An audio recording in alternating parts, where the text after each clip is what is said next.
呢一日正係端陽佳節，許仙一個人喺藥店打點，忽覺有人喺佢面前端視良久。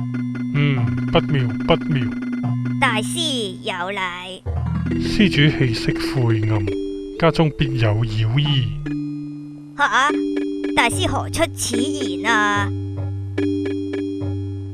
施主妻子乃蛇妖所化，趁今日端陽取紅黃酒回家灌飲，定能令佢現出真身。大師所言都當真？施主請啊！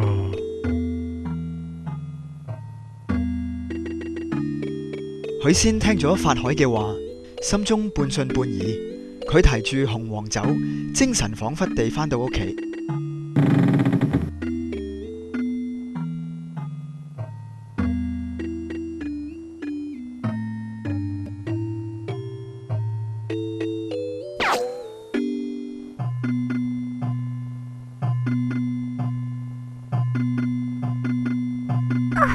許郎，你返嚟啦！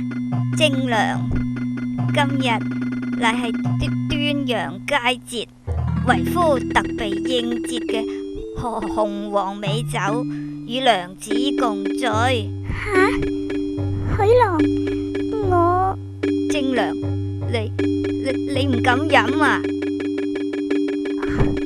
難得許郎如此高興，為妻雖量淺，也飲一杯應應節吧。白素貞一杯飲下，頓覺五內如焚。佢連忙運起千年仙力，將紅黃烈火罩住。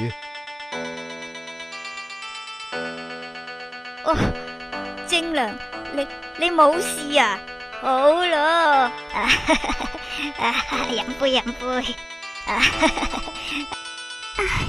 許郎，為妻不勝酒力，你扶我到床上小休吧。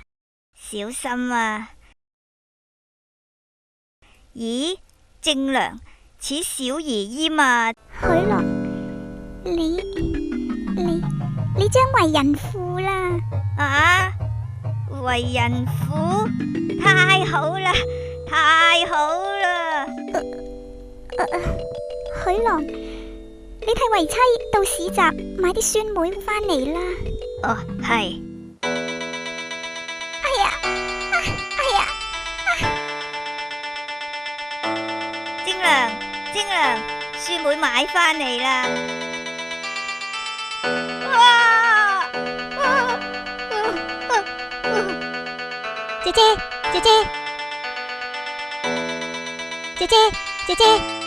姐姐，許仙他許郎，係我害咗你啦！青梅，你好生看照許郎，代我到昆崙山上克取靈芝仙草，為許郎活命啊！係，姐姐